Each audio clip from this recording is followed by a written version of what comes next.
In 1922, when Howard Carter first laid eyes on Tutankhamun's tomb, he was met with an eerie silence.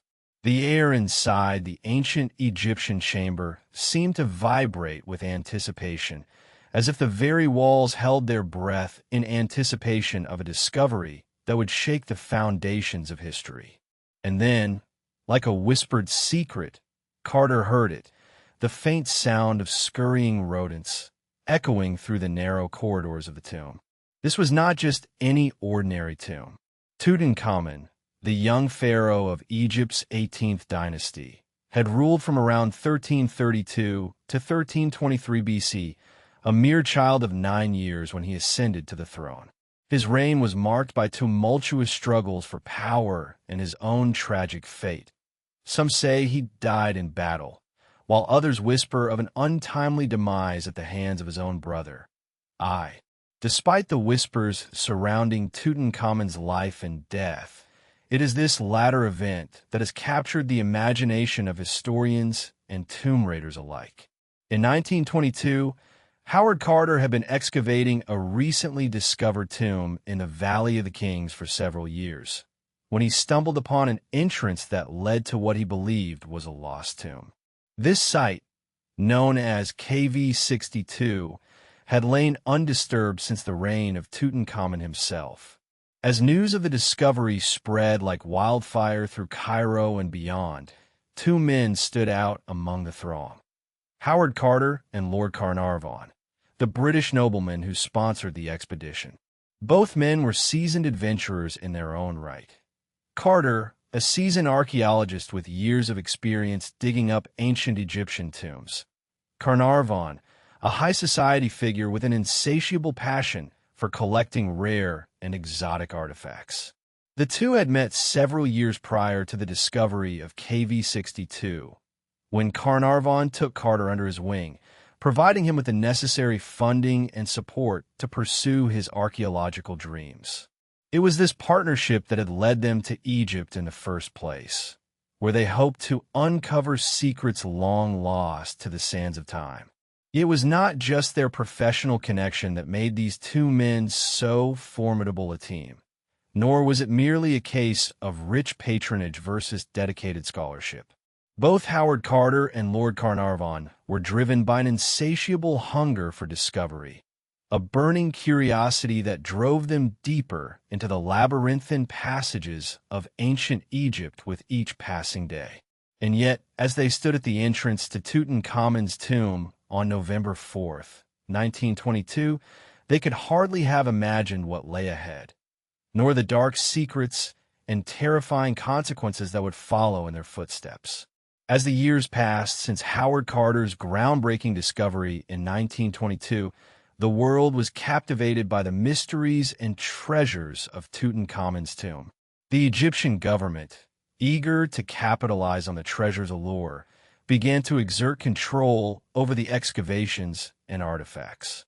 In 1930, a British lawyer named Lord Carnarvon purchased the rights to the tomb for a hefty sum, sparking concerns that the expedition was now more focused on exploiting its riches than preserving its historical significance. Carnarvon's growing obsession with the tomb led him to make some ill-advised decisions. He hired a team of amateur excavators, many of whom were untrained in the sensitive art of Egyptian archaeology. This lack of expertise would prove disastrous, as these individuals unwittingly disturbed the delicate balance of the tomb's ecosystem. In 1923, a team member reported finding a golden ink with a peculiar symbol etched into its surface, a warning that would go largely ignored. As Carnarvon continued to invest in his expedition, rumors began to circulate about the cursed nature of Tutankhamun's tomb. Many believed that the boy king's fate was sealed from the moment he died under mysterious circumstances in 1323 BCE. The tomb's treasures were said to be a harbinger of doom for those who dared disturb them. Carnarvon laughed off these superstitions, but the whispers persisted. In 1928, Lord Carnarvon suffered his first major misstep. While exploring the tomb, He accidentally poked himself in the leg with a rusty spearhead. The wound became infected, and despite medical treatment, it refused to heal. As the infection spread, Carnarvon's health began to decline precipitously. His once sharp mind clouded by fever and pain, he became increasingly paranoid and isolated. Despite his deteriorating condition, Carnarvon remained resolute in his pursuit of the tomb's secrets. He continued to fund the expedition, even as the risks grew greater. His team worked tirelessly, uncovering more artifacts and making groundbreaking discoveries. But with each new find came a growing sense of unease. In the fall of 1928, tragedy struck. Lord Carnarvon died on April 5th. His body returned to England with a mysterious death certificate that read causation uncertain. The world was stunned by the sudden loss of this charismatic figure, and whispers of foul play began to circulate. Was it an accident or something more sinister? The questions lingered, but one thing was certain: the expedition would never be the same. With Carnarvon's death, a new player entered the scene. George Herbert, 5th Earl of Carnarvon. The young nobleman had always been fascinated by his ancestors' adventures and had secretly funded the expedition from its inception. Now, with Lord Carnarvon gone, he saw an opportunity to take control of the tomb's treasures and cement his own legacy. As Herbert took hold of the reins, a sense of unease settled over the excavation site. The team began to notice strange occurrences. Tools would go missing, only to reappear in odd places. Artifacts were rearranged without explanation. It was as if an invisible force was at work, manipulating events to its own twisted purpose. And then, just as the expedition was about to leave Egypt for good, a shocking discovery was made: a previously undiscovered chamber deep within the tomb. The air inside seemed stale and heavy, like the weight of centuries. As the team cautiously made their way into this hidden space, they stumbled upon a cryptic message etched into the stone wall, a warning that read, in hieroglyphics, "The curse is not yet broken." The curse of Tutankhamun's tomb had been a topic of fascination for generations, but nothing could have prepared Howard Carter or Lord Carnarvon for the sheer intensity that unfolded in the days following the discovery. It was November 4th, 1922, when the news broke that the tomb had been found, and the excitement was palpable. Carter's initial excitement soon gave way to a sense of unease as he began to unpack the treasures from Tutankhamun's tomb. Gold, jewels, and artifacts lay scattered before him, but it was what lay hidden beneath the dust and debris that sent shivers down his spine. The pharaoh's golden mask, once gleaming in the sunlight, now seemed dull and sinister, its eyes seeming to stare out into the present with an otherworldly intensity. As news of the discovery spread, so did the rumors of a curse. Carter was bombarded by people claiming that he and Carnarvon had unleashed a malevolent force upon themselves. The most vocal of these claimants was George Herbert, a British author who claimed to have received a vision from the spirits of Tutankhamun's tomb. Herbert wrote in his book, The History of Mummification, that Carter and Carnarvon had disturbed the pharaoh's final rest, and that this disturbance would lead to dire consequences. Carter dismissed these claims as mere superstition, but he couldn't shake off the feeling that something was amiss. He began to experience strange occurrences: equipment malfunctioning, members of his team falling ill, and an unshakable sense of unease that seemed to permeate every waking moment. It was as if Tutankhamun's tomb was exerting some kind of malign influence over him. And then, on December 4th, 1922, tragedy struck. Lord Carnarvon died in his bed, surrounded by his family and closest friends.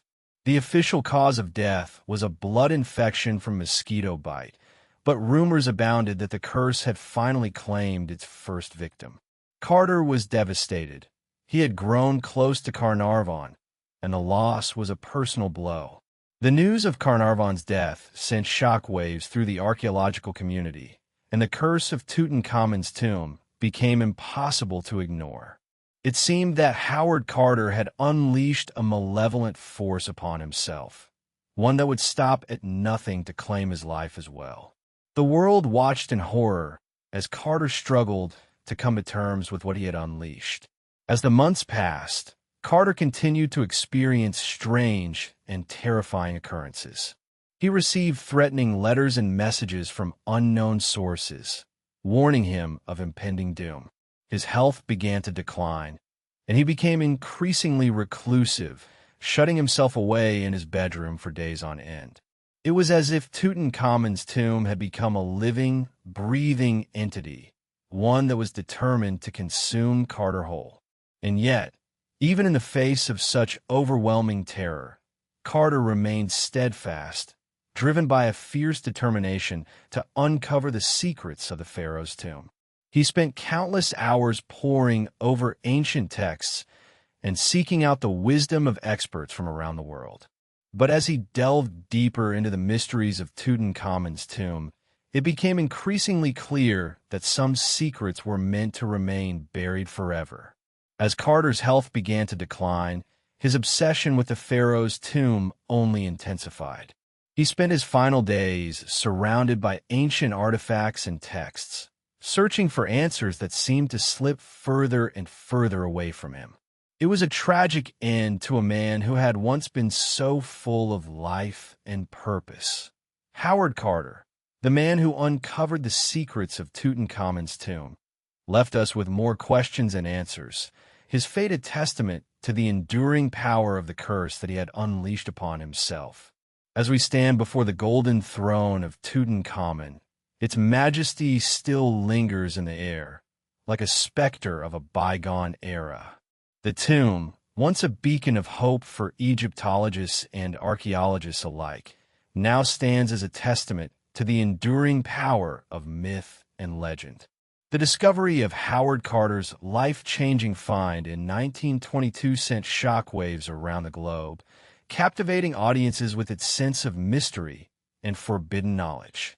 But beneath the surface of this sensational tale lies a far more complex and sinister narrative, one that speaks to the very fabric of our understanding of ancient Egypt and the curse that has been laid upon it. For centuries, whispers of a deadly curse have haunted the tomb's discoverers, each successive generation plagued by tragedy and misfortune. The story of Howard Carter himself serves as a chilling example. He suffered from chronic health problems throughout his life, while those closest to him, including his patron, Lord Carnarvon, were met with untimely and mysterious deaths. The significance of these events cannot be overstated. They marked the beginning of a new era in Egyptology, one that would forever change our relationship with the ancient world. Carter's discovery not only shed light on the life and reign of Tutankhamun, but also sparked an explosion of interest in Egyptian antiquities, driving a cultural renaissance of unparalleled proportions. However, this newfound fascination came at a terrible cost: the siphoning off of valuable artifacts from their sacred context, as collectors and museums sought to claim these treasures for themselves.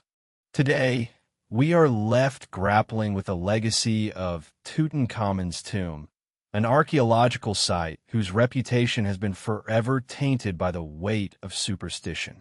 The supposed curse that has plagued its discoverers remains a subject of debate among historians and enthusiasts alike.